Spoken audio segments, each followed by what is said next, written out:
press corps. Natutuwa kami na kasama natin ngayong umaga ang isang member ng cabinet at ang ating PNP chief. So umpisahan natin.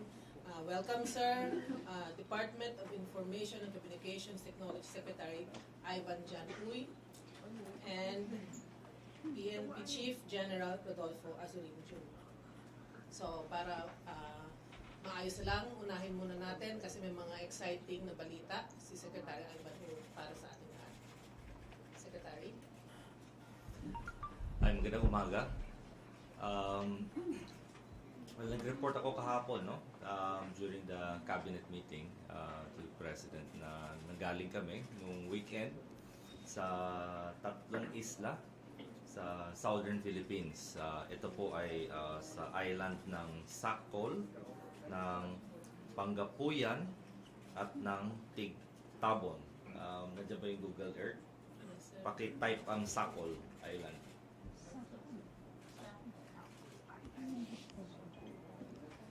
Sakol. Sakol. S-A-C-O-L. S-A-C-O-L.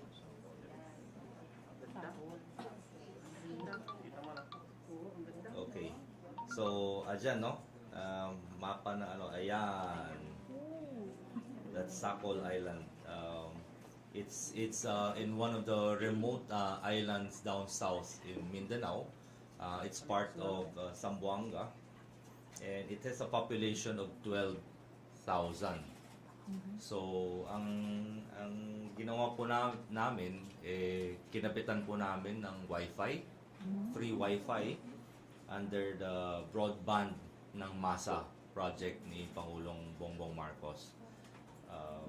Ito po ay katuparan ng pangako ni President Bongbong na abutin natin ang mga liblibang lugar sa buong bansa at we thought it would be best to start from the farthest and at least the most remote areas in the country, and this is in the southern part of one of the southern part of Mindanao, no? That's very near already Jolo and Sulu Islands, as well as near Basilan Island. Actually, last month we also installed in Basilan, in the cities of Lamitan and Santiago. So, ang population po dito sa Sakol Island is 12,000. And most of them are Yakan and Tausug communities. Do we have some pictures? Ayan. That's where we were this weekend. Most of the islands are in stilts. Stilt houses. It is the first time, no, for the community to ever experience internet connectivity, and we were. Can we see the photos? Can we have some of the photos? Videos lang. Okay. So ayan, it's only accessible via motorcycle, habal-habal. Nakahabal-habal po ako.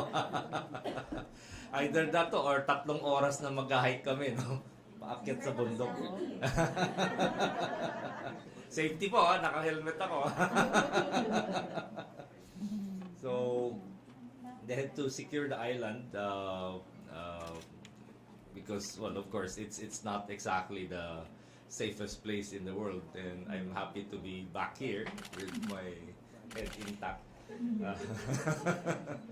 But they were very happy, no? Yung lugar na yan, absolutely walang smart signal, walang globe signal, walang dito signal. But today, meron na silang Viber, meron silang Zoom, meron silang Facebook, at may TikTok na. That's my daughter. Oo. So, tuwang-tuwa sila, no? Dati po kasi, they have to take a 200 peso bangka ride from that island to Zamboanga City in order to attend classes or in order to speak to their relatives abroad. Kasi sa Zamboanga City lang may signal para makakonect sila. So, magba-Viber. At ang nakakatuwa dito is nung nag-install na kami, nung araw na yun po, yung barangay captain nagpadala ng picture sa akin na ang mga residents doon, normally kasi mga alas 6 pa lang natutulog na yan dahil walang kuryente. So, as soon as the sun sets, they use candles and so they have to sleep very early. So, at that time, alas 9 na ng gabi, lahat sila nakakumpul-kumpul sa paaralan. Kasi doon may signal at lahat sila nakababad sa kanilang mga cellphone. At nag-check siguro ng Facebook nila or kausap yung mga kamag-anak nila. And there was one mother who was napaiyak, no, dahil finally daw nakakausap niya yung anak niya na nagtatrabaho sa Middle East at hindi na siya kailangan mag-antay pa na makaipon ng pera upang makabiyahe sa Zamboanga City para lang makausap siya at makakonect sa Viber. Dahil dyan sa kinabit natin na technology and Wi-Fi, nakakausap na nila at any time, despite walang cellphone signal. Ito po'y bayanihan dahil nagawa lang po natin ito dahil through the cooperation of many groups, no. Tumulong at ang nag-request po dito is si Majority Floor Leader, si Manix Delipe, dahil sakop po niya itong island na ito sa Zamboanga. So, and then kumuha kami ng tore at yung mga residents na po doon ang mismong nag-install. So, nagpadala na kami ng engineers upang mag-guide sila. Sila na po tabas ng mga damo, naglinis ng mga lugar at naghukay upang mailagay yung poste at ma-set yung poste doon. Tapos ang engineers namin ang nagkumabit ng mga transmitters at mga receivers. This island is about 16 kilometers away from Zamboanga City. Basilan is about 32 kilometers away from Zamboanga City. So these are the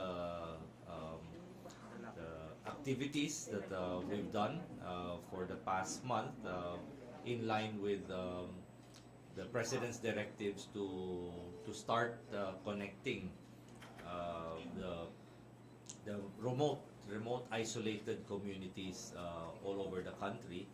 And so I found it fit that for these families ito po ay fulfillment, no, ng pangako ni President BBM na maiparating sa kanila ang teknolohiya at ang connectivity ng internet. So a promise fulfilled within 100 days of the President's term. Thank you po. Thank you, Secretary Ivan. Thank you for that wonderful news na binigay mo sa amin. We will entertain if you have questions, please ask now. Krasingin ka tarong. Kasaminay.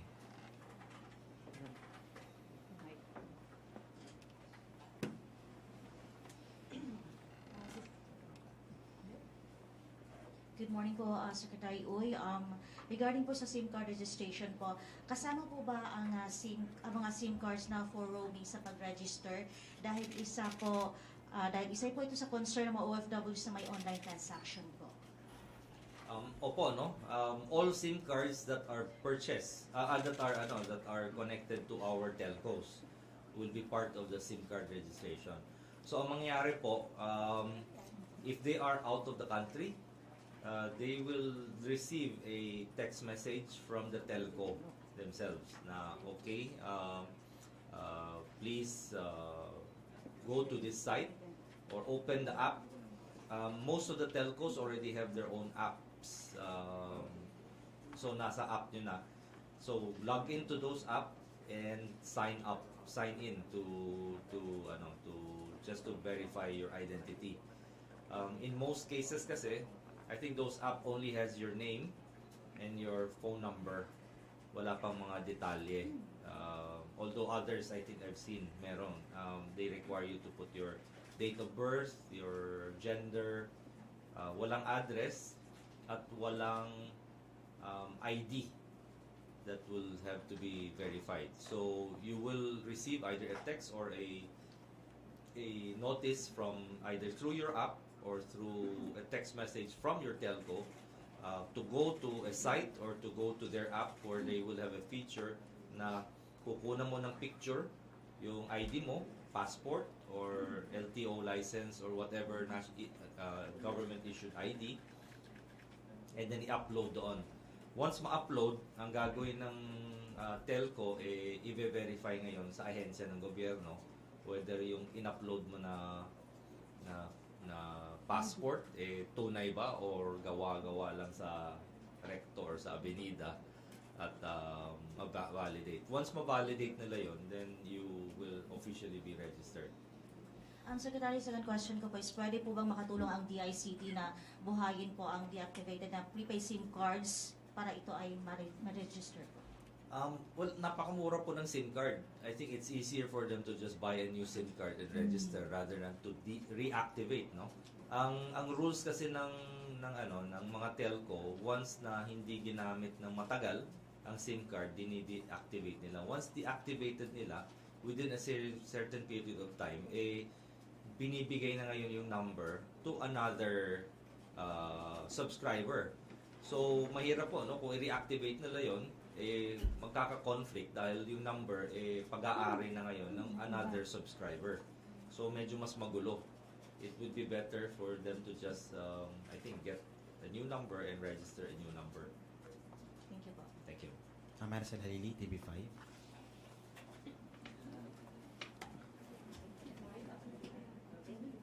Hi sir, magandang umaga po. Hello. Sir, follow up lang po dun sa ginawa natin dun sa mga island. How far are we from nationwide connectivity? Gaano pa po kadami yung mga far-flung areas na kailangan natin lagyan ng mga internet? Medyo malayo pa po. We have about 30% of our population that is not connected. And considering our more than 7,000 islands, it's going to take a while. Resources, both financial and human resources limitations. No? So, medyo nabawasan po yung budget namin this year. So, medyo siguro our hands are a little bit limited in being able to deploy to more islands and more mountainous communities. But I'm thankful that based on the information we had from Congress, mukhang maaari nilang madagdagan. So, kung madagdagan nila yung budget, mas malawak po ang ating aabutin nitong broadband ng masa project natin. Sir, ano po yung target natin para... We cannot do 100% because there are certain islands na, let's say, a handful lang yung tao in order to set up those equipment and those towers, medyo it doesn't make sense. No? Like, let's say, an island that has 10 people or 20 people. Katulad nito, it's very worthwhile. 12,000 ang population niya na walang connection. Na walang connectivity, 12,000. So, ang impact niya napakalaki. So, we're identifying communities like that, a few thousand people na talagang walang connectivity. Dito po, no, we're using combination of generator plus solar. Ngayon, by next year, once na na-activate na yung Starlink at naririto na sa Pilipinas yung operations nila, mas mapapadali po dahil instead of building towers, we just have to bring the satellite dishes there. Nakita niyo po, no, nung nag-press con ako, ang size po ng Starlink na satellite dish, pwedeng ikarga sa backpack. So, we can install a solar panel with that, and they will be up and running. It's a plug and play. Saksak mo lang sa power, it will automatically search for the best signal up in the sky, and you have Wi-Fi. Sir, last na lang po, on other issues, maghingi lang po ako ng update tungkol po dun sa VaxCert. Because I understand meron pong iba na nagtatry na kumuha ng VaxCert from the DOH website. pero hindi pa daw po updated. Kumbaga minsan lumalabas may second booster na sila pero wala pa yung first. Ano po yung nagiging challenges natin dito and how do we plan to address this?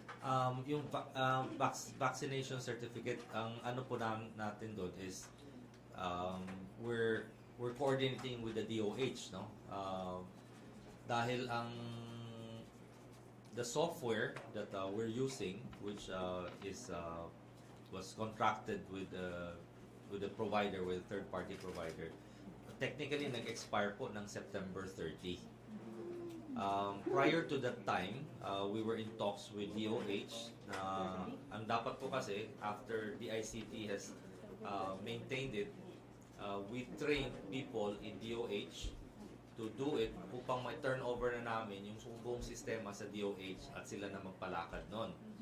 But we were informed recently by OIC Vergere na yung mga tauhan sa DOH ay hindi pa handa to accept and to run the system. So, ni-request nila for DICT to continue running the system for them, and in the meantime, until they have the capacity to absorb the system. Then we asked them, okay, so we will continue running it, but we need to renew yung kontrata dahil September 30 nag-expire nun. At tinanong namin DOH, may budget ba kayo? So we can continue with the contract. Sabi nila, wala. So now, pinasa ulit sa DICT, hindi ho nakaprogram rin sa budget namin yung renewal, because we were expecting that by September 30 we would turn it over already to DOH, and they will assume the full operations and responsibility and the funding for that. So now we have found we are in the process of renewing that, and medyo humagila po kami ng pondo para it's an unprogrammed expense, no, that the ICT has to assume in order to keep that running. So we're still in that stage, kaya medyo may konting challenge yan, but we're fixing that. Okay. Evelyn Quiros, Filipino Mirror. Good morning. Hi, Evelyn. Good morning, Secretary. Yung na-mention niyo po kanina, 30% na lang po yung not connected sa buong Pilipinas na po. Opo. Okay. So, ito pong sinabi niya na broadband ng MASA project, continuation na lang po ba ito o dito lang po sa panahon ni Pangulong Marcos? Dati po, meron pong ni-launch na free Wi-Fi project during the past administration. Medyo it faced a lot of challenges, no. Maraming areas na nabigyan ng free Wi-Fi, nag-expire ho nung December 2021 yung mga kontrata, at wala pong abiso. Ang nangyari po is nung nag-end ng December 31, 2021 yung supply of the bandwidth, naputol dahil tapos na yung kontrata, at wala akong ginawa na i-renew man lang yung connectivity nun for January of 2022 up to the present. So maraming mga areas po na under the free Wi-Fi project, wala akong deactivated. They are all not live. Andun yung mga equipment, andun yung mga torre, andun yung mga transmitters, pero walang kargang bandwidth dahil hindi po ni-renew ng previous administration yung mga connectivity from January 2022 up to today. So because of that, we need to light up all of those again, no? And we need to program all of those, identify ano ba yung mga areas, because napakarami po na areas na pinatay yung connection because of the expiration of the contract. So we need to turn them on again. But in the meantime, while we're working on that, dahil may existing issues dyan, inumpisa na namin itong broadband ng MASA, where we are identifying new areas to to set up those equipment and to connect those equipment to a broadband network. Okay. One follow-up question na po. Ano po yung basis nung para mapili niyo po yung mga areas? Meron po ba tayong team Criteria? or request po po? In criteria po, number one, they have to be remote, isolated, GDA, geographically isolated and disadvantaged areas. So, yun ang priority. Number two is that they have to have a reasonable population. I think at least a few thousand. At least a few thousand. Like as I said here, it's 12,000. But that doesn't prevent us from connecting neighboring islands. To give you an example, etong island na ito is 12,000. But the adjacent island, can you zoom out a little bit? It's out. Okay, you see that tiny island on the south? That is, anong island ba yun? Medyo mahirap po i-pronounce yung mga islands. I think that's Pangapuyan Island or Tigtapon Island. Yung population dyan is less than 1,000. Pero dahil napakalapit, dinagdagan na rin namin para umabot na rin. Dahil yung infrastructure na ginamit namin to do that, nandun na nasa Sakol Island na. So, it was just a matter of taking an additional receiver and transmitter. So, it's not a hard and fast rule, no, that it has to have that size because, kumbaga, dinamay na namin dahil they are just neighboring islands. So, those two smaller islands were also connected. Thank you, Sec Ivan. Okay. Yusek Shalay. Thank you, sir. If there are no more questions, we can now proceed with PNP Chief Rodolfo Azurin Jr. To talk about yung incident involving Senator Laila de Lima last Sunday. Sir? Good morning po, Ma'am Sheloy, Sir Ivan, to the members of the Malacanang Press Corps. Thank you for attending today's press conference. Former Senator Laila de Lima has been admitted at the PNP Hospital since October 10, 2022 due to acute coronary syndrome, costochondritis, and hypertension. Her condition remains stable and is being monitored daily by her attending physician and staff of the PNP-GH. As to the security, she is provided 24-hour security detail. She is undergoing medication and the latest health bulletin will be released at the soonest possible time. Thank you. Question? Mali sumali, Jimmy. Sir.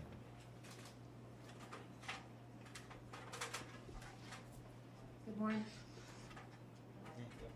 Good morning, Chief PNP, Sir Azurin. Sir, ito po sinasabi ninyo na acute coronary syndrome or hypertension, was it an effect of what happened to her when she was hostaged, or is this a sickness that she already has for quite a while now? Ito po, ma'am, ay yung pabalik-balik po na kondisyon ng ating former Senator Laila de Lima po. So, continuous po ang pagmumonitor po ng kanyang health condition. Na-aggravate po ba ito after she was hostage, considering that you mentioned on Monday that she was somehow traumatized by the incident? Hindi naman po siguro na-aggravate, ma'am, because the very reason po why she's in the PNP-GH, kasi nga po ay unang-una ay inaayos po yung dati niyang kulungan at hinahanapan po siya ng lilipatan, parang sa ganun ay hindi po niya naaalala kung ano man po yung masamang experience po niya doon sa dati po niyang facility, ma'am. Maaari po bang malaman, sir, kung hanggang kailan siya mananatili sa ospital? Kasi meron pong binabanggit yung kanyang abogado na mga 5 days daw po, or will it be more than that? Ma'am, that would depend po kung ano po yung findings ng ating mga doctors and kung ano po yung i-recommend po nila, ma'am. So basically, it's her health that will be the determining factor, not because inaayos pa yung lilipatan. Exactly po, ma'am. Both ways po. Alright. Sir, pwede pong palinaw lang kasi you mentioned on Monday that the President Bongbong Marcos has already talked to former Senator De Lima through Secretary Ben-Hur. At ang napag-usapan is that the President is offering the former Senator to transfer to another facility. Tama po ba na ang facility lang na posibleng lipatan ay yung kay dating Senator Bong Revilla or kay Senator Jinggoy Estrada na naroon din sa loob ng custodial center and not anywhere else outside of that custodial facility? To my understanding po, not necessarily po na doon lamang po sa facility na yon. But in any siguro na if the senator feels that she is no longer secure in Camp Crame, then maybe she could opt to be transferred to the AFP if there is a facility that could accommodate her. But when I had the chance to talk to Senator De Lima, she manifested that she still prefers to stay with the PNP at the custodial center. Sir, isa na lang po. Sir Hingan, meron akong statement ng PNP but may we just hear it straight from you, sir? Kasi meron pong mga Muslim tayo mga kapatid na especially the National Commission on Muslim Filipinos na nagrereklamo sila on the use of Muslims referring to criminals or terrorists.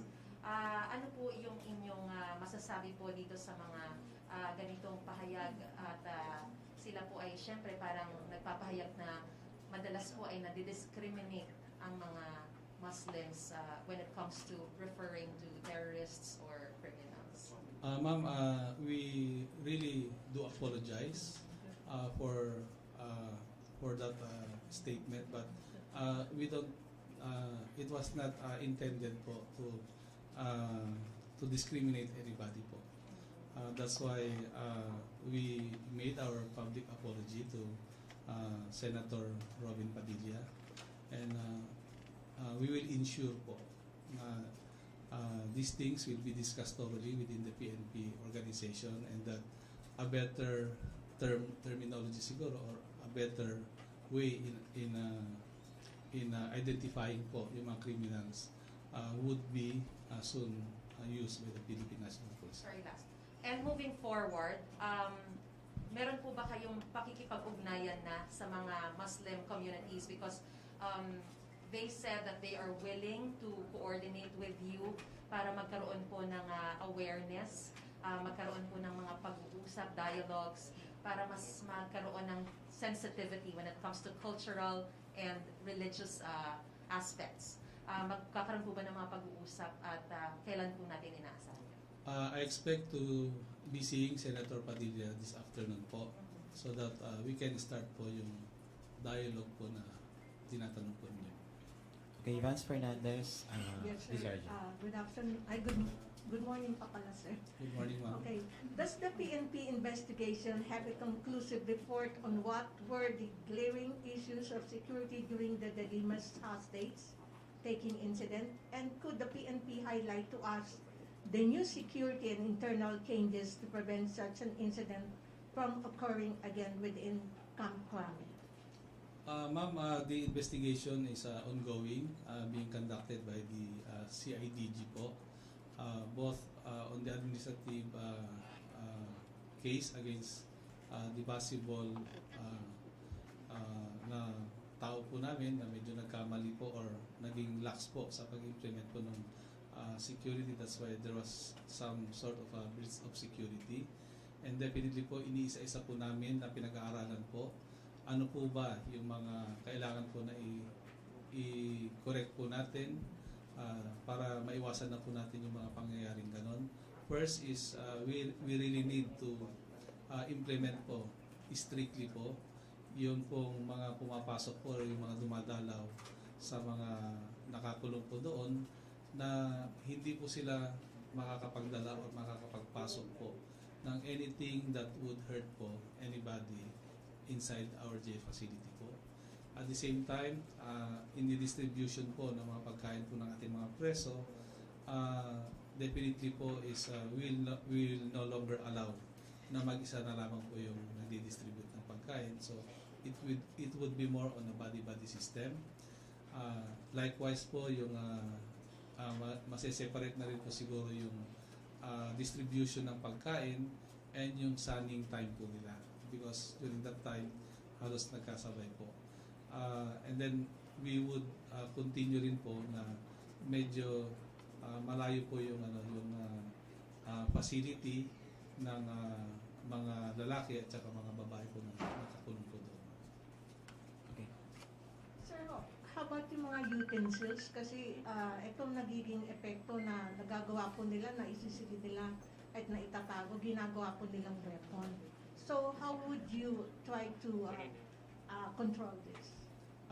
Yun nga po, ma'am, mababago na rin po yun, ma'am, na any object po that would be used to hurt anybody in the facility would definitely no longer be allowed inside the jails, especially po yung magagamit po ng ating mga preso. Okay, Tuesday New, DZW.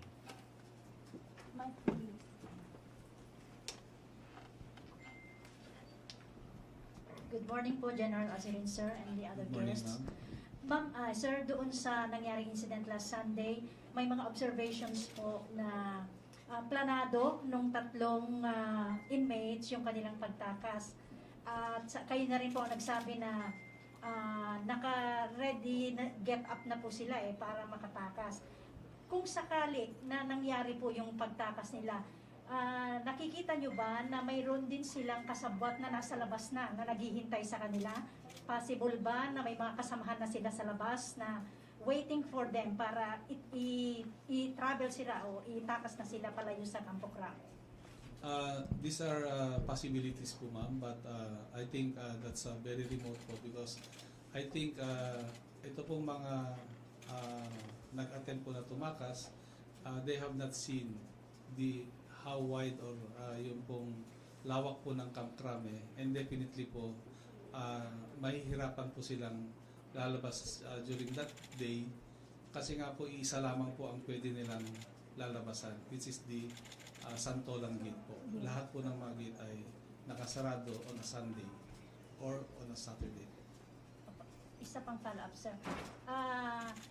Ang PNP Custodial Center, sir, ay mayroon kayong mga inmates na high risk kung tawagin nila. Kasama na nga po itong tatlo na napatay na allegedly ay members ng Abu Sayyaf group.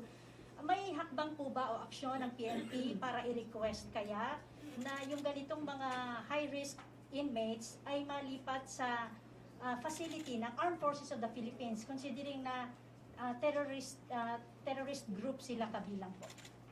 Ma'am, definitely po that would be one of the recommendations that the PNP would be doing po, because the very reason that's why we have detainees inside Camp Crame is that some courts gives the order that these particular criminals who are facing criminal charges have to be detained inside Camp Crame.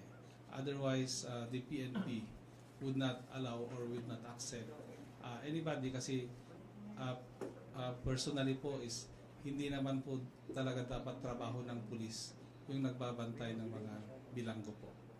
Thank you, sir. Okay, thank you po, PNP Chief Azurin, and we will accommodate 2 questions for other matters. Maricel Halil, TV5.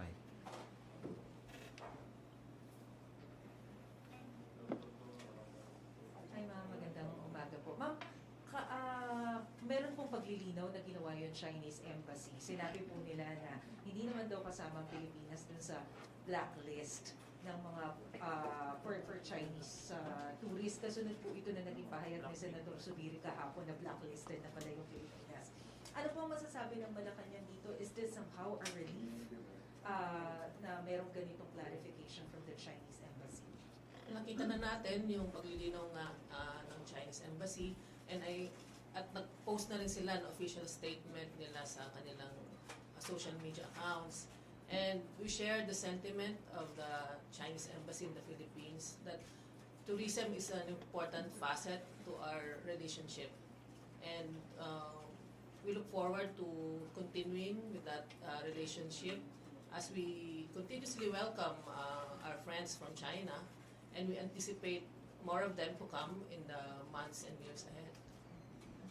Panghuli na lang po, ano po yung direktiba ni President Bongbong Marcos tungkol po dito sa Pogo industry, considering na parang pinaguhugutan po kasi siya ng iba't ibang mga issues? Of course, the President is closely monitoring this, and as far as the President concerned, ang PNP po ang in charge dito sa usapin na ito. Alvin Baltasar, Radyo Pilipinas.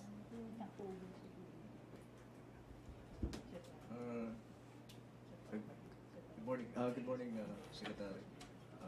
Bago na lang yung kay Colonel Paspas later siguro. Secretary, ano pong reaction ng Palas doon sa report na 9 out of 10 Filipinos are alarmed over fake news? Ito po ay isang seryosong bagay na tututukan ng OPS. Kaya nga ngayon, sir, meron kaming mga programa na i-lay down in the coming days. We will let you know. Kasi gusto rin talaga natin na ma-address itong mga problema ng fake news. Okay. There's another question. Kay Colonel Paspas. Sir, hindi po ba kayo natakot nalantad yung itsura nyo sa TV since very high profile yung na-neutralized and on the part of the PNP, meron po bang tayong ginawa hambang para at least kailangan pa ba ng security ni Colonel Paspas, sir? Kay Colonel Paspas po muna. Sir, hindi ko rin talaga alam kung anong sagot, sir. Dahil matagal na akong natakot, sir. So, siguro part ng trabaho naman ito. Yan siguro ang puhunan ko rito. Na trabaho lang. Kung matatakot pa tayo, di paano pa tayo magtrabaho. Thank you, sir. Pero on the part of your family, sir, di ba kayo natatakot para sa family? Salamat, sir, sa concern. Okay, maraming salamat po DICT Secretary Ivan Uy, PNP Chief General Rodolfo Azurin at USEC Cheloy Villarcaria Garafil at Mr. Police Colonel Mark Pespes. Maraming salamat, Malacanang Press Corps. Thank you, everyone. Thank you.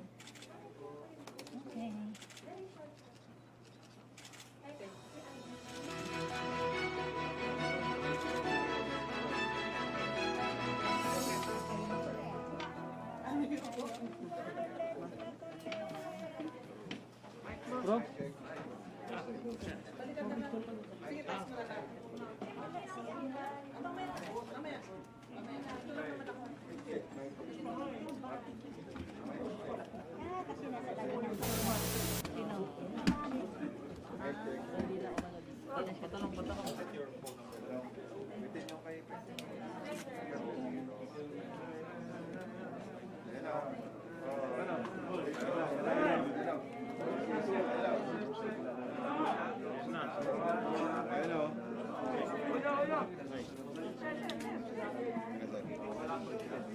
Mic check.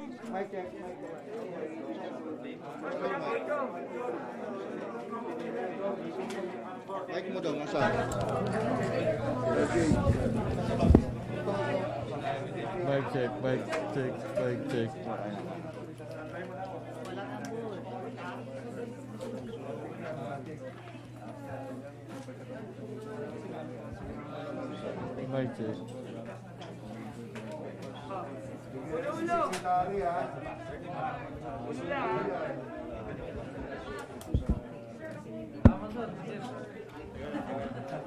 Yung sa akin kompleto naman.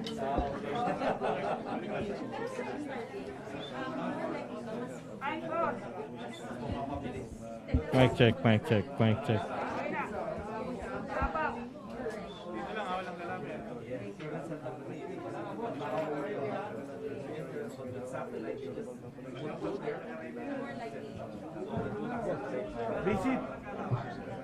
sir. Umalis na.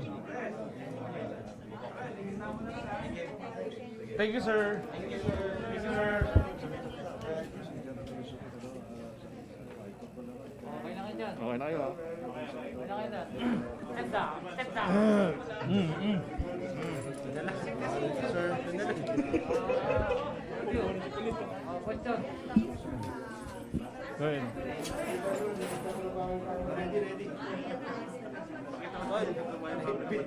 Scholarship.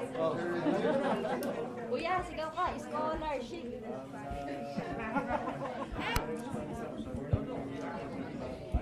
Picture ka doon, Sarah. Picture.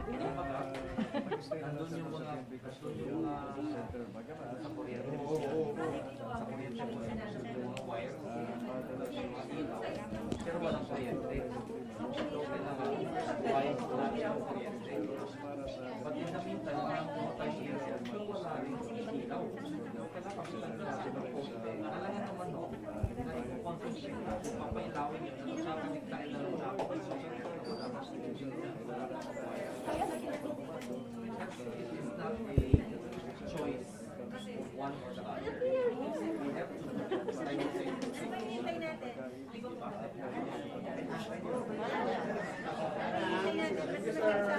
Sir. Thank you, Miss Man. Kayo ha? Let's go. Kayo Thank you very much.